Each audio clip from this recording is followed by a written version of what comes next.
This year, and in fact right now, this point of this year marks the 30th anniversary of the Tiananmen Square protests.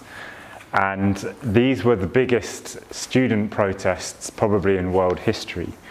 At one point, 90% of students in Beijing were thought to be participating in the protests, and there were some protests in Beijing of over 1 million people. And in 1989, China was at a crossroads, because for 40 years after the revolution of 1949, the Stalinist methods of running the planned economy that China had after the revolution had really brought the economy to, and the whole regime really to an impasse. It's true that the revolution, which is one of the greatest events in human history, did free China from imperialism, which had dominated and suffocated China for the past 100 years. And I think that the strength of China today actually still depends upon that event, because it freed the state from that kind of dependency and the corruption and everything that it had before 1949. It made a very independent and powerful state, which is the reason why they've had some success recently. So that's true. But nevertheless, it was a Stalinist regime from the beginning, modeling itself really on the Soviet Union, which of course already existed and inspired the Chinese Communist Party. And the trouble with running a planned economy, when you've abolished capitalism, with a bureaucracy, and I don't have time to go into the details of exactly how this came about, because most people are talking about Tiananmen Square.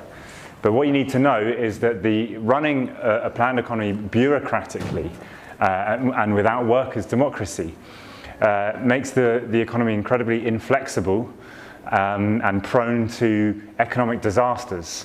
And a very good example of that is the Great Leap Forward under Mao's leadership, in which basically a lot of quite crazy economic policies were pursued. And there was no possibility of criticizing and changing these policies. Of course, there were no real internal elections. There was no real freedom of speech. There was no workers' democracy, essentially. So workers had to implement the decisions from above. And these policies were sometimes disastrous. And then you also had the Cultural Revolution from the mid-60s to the mid-70s, which also reflected the problems of a bureaucratic domination of a planned economy, because in such a regime, and we see it also with the Soviet Union under Stalin, you have these constant zigzags of policy, sudden lurches from one direction to the next. And that's because there's no possibility of debating and voting on decisions. And so differences within the bureaucracy are kept hidden and have to emerge in an explosive manner. And then, of course, suddenly the bureaucracy realizes it needs to change course and denies ever having done the previous policy. And that's kind of what the Cultural Revolution was like. It was an attempt, it was basically an internal battle between different wings of the Chinese bureaucracy being waged in a very desperate fashion. And this created a lot of turmoil in society and it exhausted people. And so by the time of Mao's death in 1976, which is also when the Cultural Revolution came to an end, I think Chinese society was exhausted with this experience. I think that the Communist Party enjoyed enormous authority and support at the beginning of the revolution. But I think by this time a lot of that had disappeared, and there was a sense that China had gone down a wrong path, or there was something deeply wrong, basically. Something had to change. Of course, it was vague in most people's minds, but there was a sense that something had to change. And in particular, in the bureaucracy, right, the one wing of the bureaucracy that was basically attacked by Mao in the Cultural Revolution, then immediately came to power, or within 2 years had come to power. Deng Xiaoping was purged twice in the Cultural Revolution as a so-called capitalist roader, and probably not without reason. He probably was more in favor of some capitalist measures in the economy. And he was purged twice. It's very telling that within 2 years of Mao's death, he became the leader of China. That really shows that there was a certain strength of feeling in the bureaucracy that things had gone too far and they needed to make accommodations with the West, get investment from the West, and basically open up to capitalism. And that's really what happened. Mao's death, I think, opened floodgates with regards to capitalism. So at this point, there are two options for China. It could go down the route of workers' democracy, of liberating the masses with democratic control of the workplaces, which would also serve to boost production and limit or check bad economic policies and give an incentive to working and participating in running society. But obviously the bureaucracy, with its privileges and its power, feared any option like that, would never take it seriously, because it might lead to the ending of the privileges of the bureaucracy. It might lead to the overthrow of the regime, or the change in personnel at the top and a reduction in their privileges, a massive reduction in their privileges. So we're never really going to go down that route. So the other option they had was opening up to capitalism, getting investment from the West, advanced technology, allowing the market to sort of basically give an incentive to production in the Chinese economy, to increasing production, that is. And so basically that's what Deng did. He began to open up to capitalism, not necessarily with a conscious plan of becoming a fully fledged capitalist economy. It's very hard to know what was the truth in that, but that was the path that they started to go down, and it's kind of a slippery slope because there's a certain logic to capitalism. Once you open up, you have to kind of open up more and more and more, because if you want to make a success of it, then you've got to lower taxes, make it a healthy, friendly business environment, etc. But the reform that was begun by Deng was quite tentative at first. In fact, throughout the 80s, it was very tentative.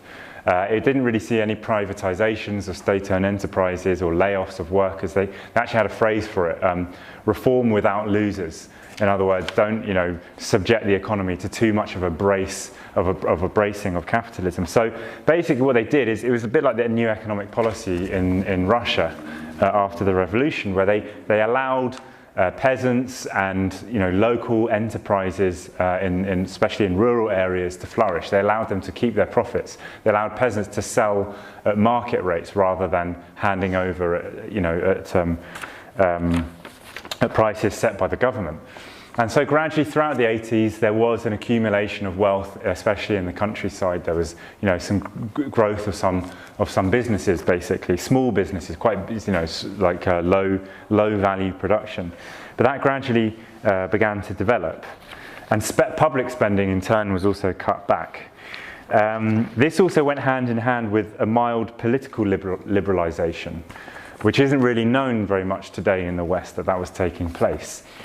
And that took several forms. First of all, the Chinese Communist Party began to withdraw from the control of businesses and state-owned enterprises, meaning that how you would determine who would be the manager of a workplace would no longer be who was the leader of the Communist Party in that area, but it would be who was, like it is in any other like Western firm. You interview people, and who you consider to be the best candidate gets the job. That was the idea anyway. Basically, they were trying to cultivate a kind of bourgeois class, or a sort of management, a layer of management who are interested not really in any kind of ideology or a commitment to the Communist Party and the regime, but were just interested in efficiency and making money, essentially. And the idea was to establish a meritocracy in this way. So they began to do that, and that therefore inevitably weakened the Communist Party's control over society, as we'll see. It also led to the flourishing of thousands of independent newspapers. Of course, were still subject to the censor to a certain degree, but independent newspapers were created in the same way that small little businesses could be created in the countryside. And in general, liberals, I think, were encouraged by the government. They were allowed to speak out more. For example, intellectuals would tour, like professors and dissident intellectuals, liberals essentially, would tour universities and speak to thousands of people at lecture theatres.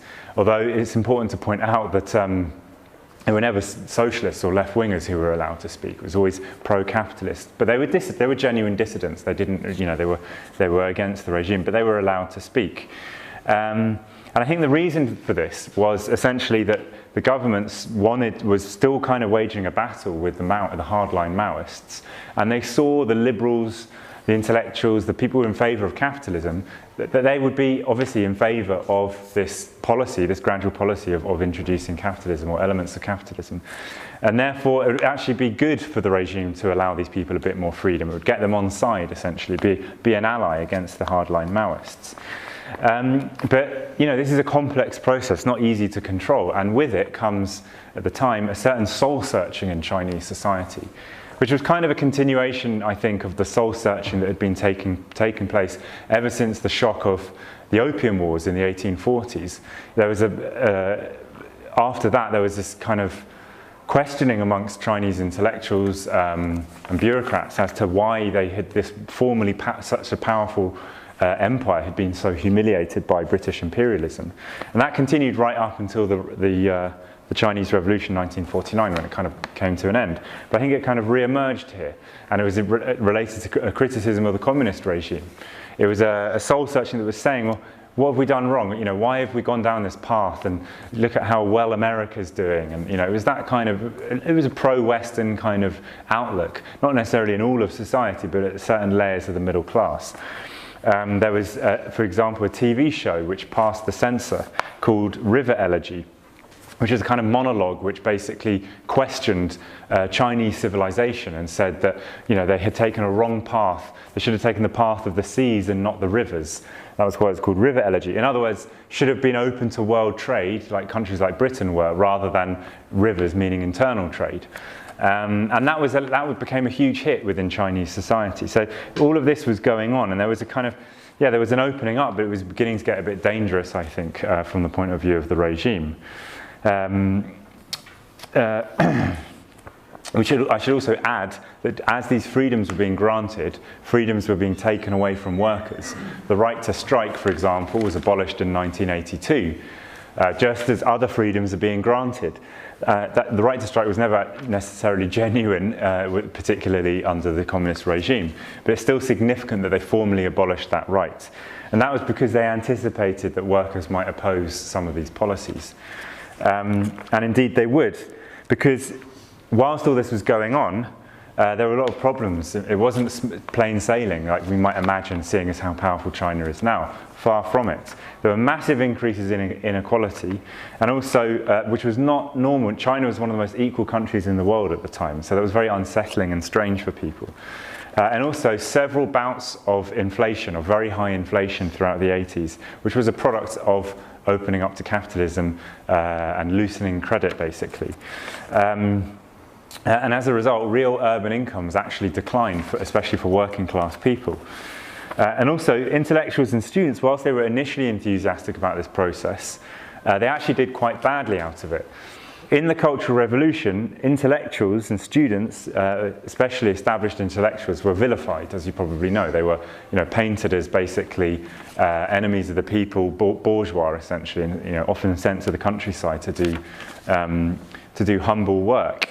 And when that ended, and when Deng Xiaoping came in, the idea was, well, that's all over now, and we're no longer going to be oppressed, and actually China's going to open up, the economy's going to develop, it's going to get lots of investment from the West. They'll need lots of, you know, engineers and highly educated people for that. And so there was a huge increase in enrollment at universities, and this was encouraged by the state. The state obviously also anticipated that it would need these people.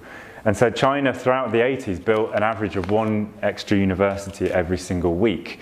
And, you know, vast increase in the numbers of students in Chinese society took place. But the reality was there was no jobs for them. It's something that's familiar to students in today's society. Basically, this capitalist economy that was beginning to develop within China was a very primitive one. And it wasn't one that necessarily had much of a need for, you know, highly trained engineers. It was more like the people who were getting rich were like people who were selling lighters on the streets and things like that. Actually, if you read about the history of a lot of Chinese billionaires today, you often find that they started out with that kind of business. And so there were phrases that were going around, such as, those who produce missiles earn less than those who sell tea eggs. And those who hold scalpels earn less than those who hold eel knives. So there was a certain resentment, a sense of being cheated, and that there was no jobs, basically, for these people. and that obviously contributed to the movement in the late 80s. So there was a lot of discontent actually in the 80s, despite this initial euphoria, at least amongst the middle class, about the opening up. And there were several big student movements. For example, in 1986 to 7, there was a very big student movement, not as big as 1989, throughout the country. And there was also many protests against inflation that took place. Anyway, this student movement that took place in 86, 87 led to the removal of I don't know if I'm pronouncing the name quite right, but Hu Yaobang, who was the premier of China at the time, basically the prime minister. He was removed from his position because he was seen as too liberal and too soft. And the regime concluded at this time that this liberalisation was getting out of hand now. People were having protests and it was too far. So they removed him, but he remained, importantly, he remained on the Politburo, despite losing his position as premier. And also a number of the leaders of that movement and the intellectuals that led it were, like the professors that is, were arrested and put in jail. And in 1988 and 89, there was a petition going around for the release of these people who were put in jail. And that petition was actually supported by the Beijing University and many other prominent universities. So it was pretty, had widespread support. And basically it was this that created the activists that would lead the 1989 movement. Hu Yaobang then died in 1989, and he'd become a bit of a cause célèbre for the student activists. And basically, first of all, they were moved by his death, and they were upset about it and everything. But also, they realised quite intelligently that his funeral provided the perfect pretext for a mass demonstration, because he remained, as I said, on the Politburo. That meant that his death was officially something to be mourned. So they realised that if they staged a demonstration, which was a demonstration about how badly he was treated, but it was also could be spun at the same time as a demonstration, as a mourning for a member of the Politburo, they realised they couldn't really be repressed in the same way. It would look very bad. And so that was what they did, and it worked. So in the lead up to his funeral, so in the sort of week between his death and his funeral, there were a few student protests, gaining momentum for this planned demonstration on his actual funeral, with a few hundred people. And on one of them, it was outside the Xinhua Gate, which is basically the entrance to the government complex, which is right next to Tiananmen Square.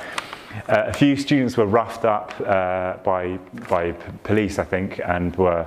No one died, but they were beaten up. They went back to their university with blood on their shirt and everything. And this enraged a lot of the students, and it further swelled the movement, essentially. Also, interestingly, as these students were protesting, a number of workers saw it and began to get organised around these students, which also shows the depth of feeling that there was in the working class at the time, because within about 2 or 3 days, these workers had actually started printing leaflets in support of the students. So, that's a very rapid mobilisation. And I'll read out a quote about one of their leaflets at the time.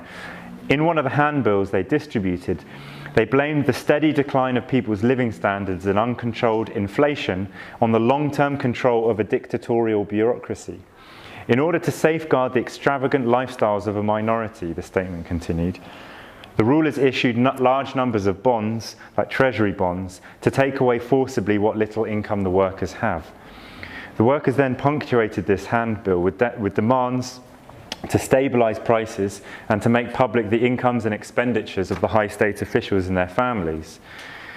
And the leaflet goes on. The workers have asked how much money one of Deng Xiaoping's sons had bet at a Hong Kong racetrack, whether Zhao Ziyang had paid any money for the privilege of playing golf, how many villas were maintained for political leaders and at what cost, and what were the personal incomes and expenditures of top officials. The workers also wanted an explanation of how the party leadership viewed the shortcomings of their economic reform and why the proposed measures to control inflation never seemed to work. They expressed fear about China's mounting international debt, and asked how much this amounted to per person and how its repayment would affect living standards in the years ahead. So it's quite a marked, I should also point out that the students' demands, which we would have supported, they were nevertheless generally of a liberal democratic character. They were for elections, free press and things like that. Although there was one also attacking how rich the leaders of the state were. But it wasn't really anti-capitalist in any way. But you can see clearly with the workers here a class difference. But they're not really talking about a democracy, although they were in favour of democracy, but they're talking about basically the privileges and the inequality that there was in society. Anyway, on the day of the funeral, about 100,000 students packed into Tiananmen Square as part of this demonstration. And that happened because the universities in Beijing were all kind of concentrated in one area, and they basically were able to sort of speak to each other and to gather a huge amount of people to come down to the demonstration and smash through the police lines. And so there's huge numbers of them in the square. And there's a lot of things I have to skip over what they did. But one thing of particular note is that 3 of the students walked up to, I think it was also the Xinhua Gate, basically the entrance to the government complex. And they had a petition calling for, with these demands on it, calling for democracy and calling for the workers, for the students not to be victimized for demonstrating, calling for a re-evaluation of Hu Yaobang, all these things. And they demanded that Li Peng, who was then the premier, receive this petition. And this is a sort of time-honoured tradition in Chinese society of handing in a petition to the government that's always, well, supposedly always been respected. But Li Peng never came out and never received the petition. And that I think it genuinely shocked a lot of the students. It really outraged them. A lot of them were crying. Some of them were punching themselves in the face, getting really worked up. And it was quite an intelligent, I'm not sure how deliberate it was, but it was quite an intelligent tactic, because most demonstrations, I don't know how many you've been on, but a lot of demonstrations have this quite impotent character, because it's basically just, we're going to go here, then go there, and then go home. And there's no threat to the government, but if you demand that the government come out and meet you there and then, and then they don't, of course, it puts them on the spot, and it kind of ask a question there and then of the government. And so it really raised the movement to a higher level, I believe. A couple of days later, this is in late April the 26th, the People's Daily, the main government newspaper, attacked the student movement quite vitriolically and basically threatened a lot of repression. Obviously expecting that this would scare the students to go away. But in a sign that the movement was very powerful and it was almost taking on a revolutionary character, the opposite happened. It enraged the students, and the next day, the 27th of April, about 300,000 students came out onto the streets to protest in defiance to this editorial. So it didn't work. And basically at this point, this forces cracks in the regime. The regime begins to be uncertain of what to do. And they basically decide to pursue a policy of concessions in the hope that this will placate the students. It's the classic dilemma of any regime. Do we give concessions, but that might strengthen them, might give them confidence? Do we attack them, but then that might outrage them even more? And so basically, but they decided to make a policy of concession, and the next day, the 28th of April, the same newspaper, the People's Daily, published another editorial praising the demonstrations, which is quite an embarrassing admission for the government. Praising the demonstration, basically saying that they were pretty good. These were genuine patriotic demonstrations, just demonstrations against corruption and the like. And as a result, the government began to lose control of the media. As I've already said, they had loosened up their control anyway, and new newspapers had appeared, independent newspapers. And basically this editorial was like a green light for them. It was basically saying, you can go and cover these demonstrations because they're officially okay. And so they did. And so I would say at this time, the Chinese media actually became far freer than Western media, which, whilst being ostensibly free, is actually dominated and controlled by a tiny group of individuals with shared interests. And so there was a lot of coverage of the demonstrations, basically promoting them, and as a result they grew and grew, essentially.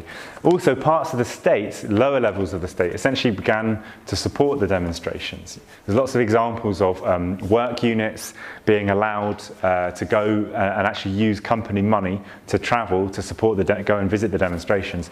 Huge numbers of members of the public would turn up to donate to the demonstrations, and amazingly, the All China Federation of Trade Unions, the official trade union of China, donated 100,000 yuan to the demonstrations. Some of this was also because I should have mentioned that a hunger strike had started. About 3,000 of the students in the square were on hunger strike. Really just as a means of getting attention, essentially, and it worked. And the government was afraid of students dying, basically, and so they were, giving them food and, making kind of, again, loosening the restrictions and allowing, local party activists and people to support the demonstrations and help them. Because they were afraid of what was going on. But quite clearly this had now gotten really out of hand, and the policy of concession had not worked. From the point of view of the government, this was very dangerous. This was becoming absolutely immense. People were travelling from across China to visit the demonstrations. At one point, 172,000 people travelled from outside Beijing to visit the demonstration. So they basically decided, okay, we've got to crush this now, and it's going to lead to violence. And so on the 20th of May, which is about a week after the hunger strike had started, 15,000 troops were moved into Beijing, or at least they tried to, because they failed. Basically, a spontaneous uprising of workers and residents of Beijing prevented them by erecting barricades and just preventing the soldiers from coming in. They were absolutely overwhelmed by the numbers of people. And some of the residents were fraternizing with them and even throwing street parties for them on some occasions, bringing them food and water, very intelligently trying to win them over, essentially. And it also shows that this was not just a student movement, but it had mass support throughout Beijing and in fact, China as a whole. 1,400 soldiers refused to fight, and about 100 officers also refused orders to fight. So basically the offensive collapsed, and they had to withdraw these soldiers for fear that they would come over fully to the side of the demonstrators. But at this point, Beijing was really in the control of the working class and the students, or at least it should have been if they had realized it, if they'd had a party, some kind of organization that could realize the significance of this situation and actually genuinely control Beijing. I should also point out that although these were spontaneous, these barricades, some of the students in the demonstrations got hold of a military map and were marking out where they knew soldiers were on the map and were telephoning people in different parts of the city. So it was beginning to become very well organized, actually. So it really was the potential to run Beijing under workers' control. And there was a certain euphoria, but of course that was naive, because a week later, over 10 times as many troops encircled Beijing. That was up to about 250,000 of them. And this time, they were troops taken from other parts of China, from the provinces, from remote parts of China, soldiers who didn't speak the same dialect as the people in Beijing, and therefore it wouldn't be so easy for them to fraternize. And it has to be said also, some mistakes were made, mistakes of a spontaneous character, showing the need, I think, for discipline and a revolutionary party. Mistakes were made by the residents because in some cases the residents actually attacked and even killed some of these soldiers. So this obviously didn't exactly help with the fraternization. But the main point is they brought in vast numbers of soldiers from very far away who didn't really understand what was going on. Still, many of them had to be moved into the city in plain clothes, because if they went in marching in, again, it might prove impossible or very, very difficult. So they actually went in plain clothes without any weapons. But obviously they need weapons. So the weapons then had to be bussed in separately. But when they were bussed in separately, in several cases, residents actually found these buses filled with AK-47s, and they stopped them and seized the weapons. And again, you see that example, the possibility that was there for the arming of the working and the taking over and controlling of Beijing by the local population, but nothing was really done. In fact, in some cases, the AK-47s, when taken over, were then handed into the police, which is probably not tactically the best thing to have done.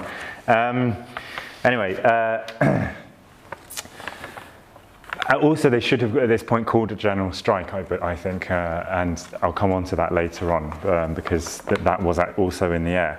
Anyway, skirmishes broke out as the army did advance through Beijing, and many unarmed civilians were shot dead, often as they were running away from the police with their back to them. And by June the 4th, the army had surrounded the square, where there were still about 80,000 people protesting. And basically at this point the game was up and there was nothing that they could do. And the leaders of the students realised this and basically agreed. They went to the soldiers and they said, look, can you agree a particular part of the square that we can leave from and we'll leave in peace? And then that was announced on a tannoy to the students by the military. Some of the students wanted to stay and fight and declared it to be a sellout, but I think basically they realised the game was up and they had to leave. And they left more or less peacefully. Overall, 500 to 1,000 people were probably killed, but very few of them actually in the square. It was mostly as they advanced through the streets of Beijing, which again demonstrates, I think, the mass support that the movement had. It wasn't just a bunch of students in a square in the centre of the city. So yeah, and that brought it to an end. So I'll just finish on the lessons and the mistakes of the movement, basically. It was predominantly a student movement. It was led by students, it was called by students and led by students. As I said, vast number, I mean 90% of the Beijing students allegedly were demonstrating at one point. It was immense. There were demonstrations of over 1 million people, as I said. And that really demonstrates the fact that students can play a leading role in a revolution, that they can, you know, and there's many other examples of it in history. France in '68 is a very famous example where students kickstart a revolution. And they can do that because A, they're not burdened with the defeats of the past, they're probably a bit fresher, a bit more radical, but also they don't have a family to look after. They probably don't have a job, or the job is not so many hours, and they can afford to stay and do things like camping in a square, you know, or going on regular demonstrations. And that demonstrates the effectiveness or the power of students, really, their significance. However, there are also limitations to the students, and if it's merely a student movement, I would say it's pretty much always doomed to defeat. Student movements always tend to be very loose. You know, students are only at university for a few years. They don't work together either. They tend to work effectively competitively. So they don't tend not to be very stable and coherent organisations that have legitimacy, you know, where you can elect leaders and remove. I mean, obviously, in the West there are student unions. There weren't necessarily student unions there, but we know what student unions are like here as well. They don't really represent students, to be honest. So there's this very loose character to the student movement. There was a lot of self-appointed leaders, you know, and there were many, many different student leaderships that declared themselves leaders of the movement. There was a hunger strike committee, there was the Beijing Students' Autonomous Federation, there was many, many different organisations that sprung up and then would fall apart. They were constantly bickering and denouncing each other. And again, that reflects the instability of a student movement, the lack of any experience, the lack of any stable organisations, I think. They're very egoistic as well. I think you should also bear in mind that Chinese students at the time represented an elite of society, or as I said, they didn't necessarily live very well and get very good jobs, but they were a very small section, a very highly educated and a very small section of Chinese society, not really like today. And therefore more, you know, prone to perhaps slightly more snobbish and petty bourgeois mentality, essentially. There were certainly the leaders anyway, not necessarily the bulk of the students. There was one point where they actually had a televised negotiation with leaders of the Communist Party, which was a demand they had that was actually granted. But this negotiation actually broke down not because of anything by the government, because the students started denouncing one another on TV and in front of the Communist Party leaders. And many of the journalists who'd gone there sympathetic to the students actually left quite embarrassed by their conduct.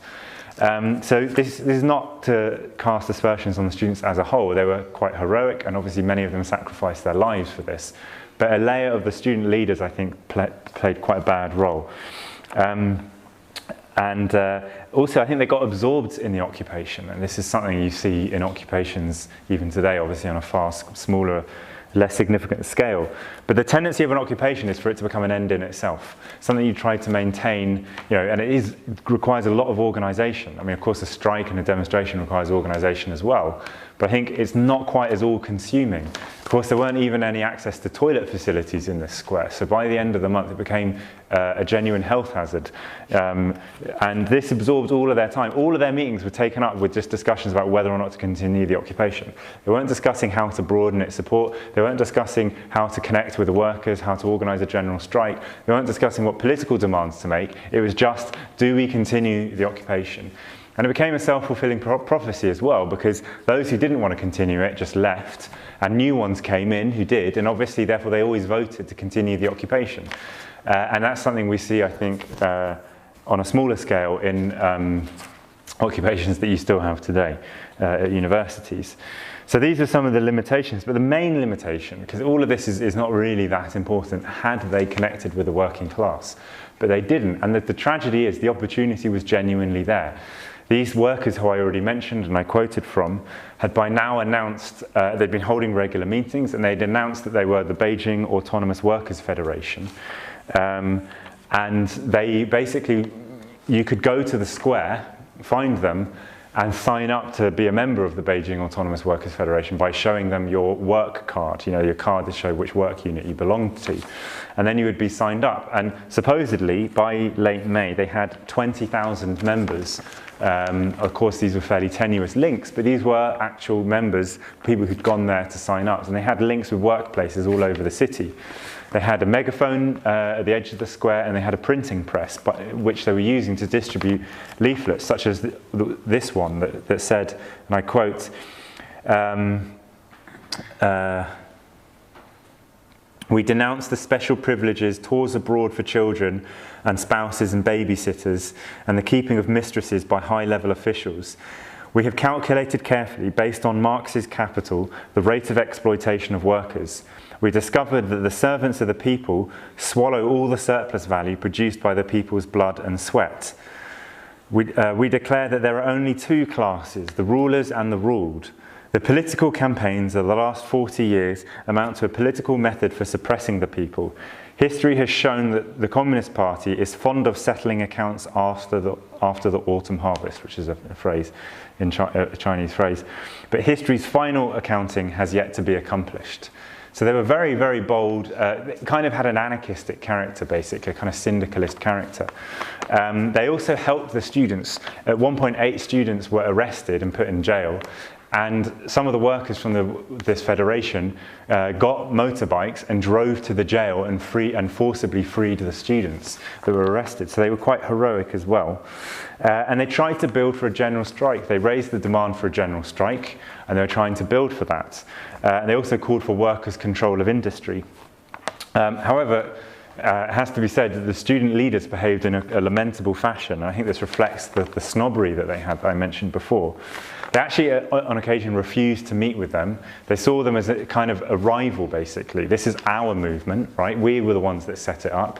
And they were jealous, basically, of the burgeoning power of this workers' federation. They also, I believe, saw workers as stupid and ignorant, basically. And again, I think I have to emphasize there was a much greater educational divide than there would be today. A lot of these workers probably, left school at quite a young age, and these were kind of quite elite students from Beijing University. And so there was this, and to be honest, a lot of the student leaders were pro-capitalist. They were liberal, basically. And they saw that there was a socialistic character to what these workers were saying. They didn't like it, and they were worried that this was actually reminiscent of things like the Cultural Revolution, which it wasn't, but that's how they saw it. And so they actually denied them a space within the square, and they had to set up their megaphone on the edge of the square. And that's really the tragedy of Tiananmen Square, that this alliance of workers and students was within touching distance. Of course, some of the students did support them. I mean, there's hundreds of thousands of students there, and there were alliances formed and help given from students. But many of the most prominent leaders, were not very helpful. And I would point out that if you look at the history of a lot of, when I was researching for this, you read about the leaders of the famous leaders of Tiananmen Square. You find that a lot of them now run hedge funds in New York and things like that, and I'm not exaggerating. That's genuinely what quite a few of them do. So these are quite elite, prestigious students with an illustrious career ahead of them. So that, I think, it goes some way to explaining this attitude that they had. And again, I'm at pains to emphasize, it's not all the students, but the most prominent leaders, basically, who put themselves forwards. But yeah, that's the tragedy of this, that this alliance was within touching distance. And the lack of a party and the lack of, good leaders, basically, of the students' movement prevented this from happening. But the workers were the only true allies of this movement, the only ones who really came and supported them. They erected the barricades, as I mentioned, they formed the Beijing Autonomous Workers' Federation, called for a general strike, and they put their lives on the line. Many of them were executed after, the workers' leaders were executed after the movement, or were exiled, such as Han Dongfang, who now runs the China Labour Bulletin, which you might have seen. Anyway, they really put their lives on the line, whereas the intellectuals who started the movement, the professors who wrote this petition to free students and other professors that were arrested in the 86-87 movement, these intellectuals who were more pro-capitalist even than the worst of the students, they basically concluded the whole thing was a horrible mistake. That basically China was going down a path towards capitalism, and actually the demonstrations made things worse. If they just kind of been quiet and allowed capitalism to flourish, this would naturally bring with it democracy, which is the general idea of the liberals in the West as well. And their idea with letting China into the World Trade Organization was always that China will just automatically become a liberal democracy after sort of 10 or 20 years or something, which clearly hasn't happened. They're still waiting for this, and it's not occurred. But that was their outlook. We're not going to lift a finger to support this movement as soon as it gets dangerous. And actually, we're going to spurn it and see it as a horrible mistake. So the liberals, basically, as always, never really allies in the revolution. It was only the workers that had nothing to lose and that were really determined to see it through to the end. But of course, the lack of this alliance, the kind of inability to build up a strong organisation of the workers, I think, doomed the movement to defeat. But that is really the lesson of the Tiananmen Square movement.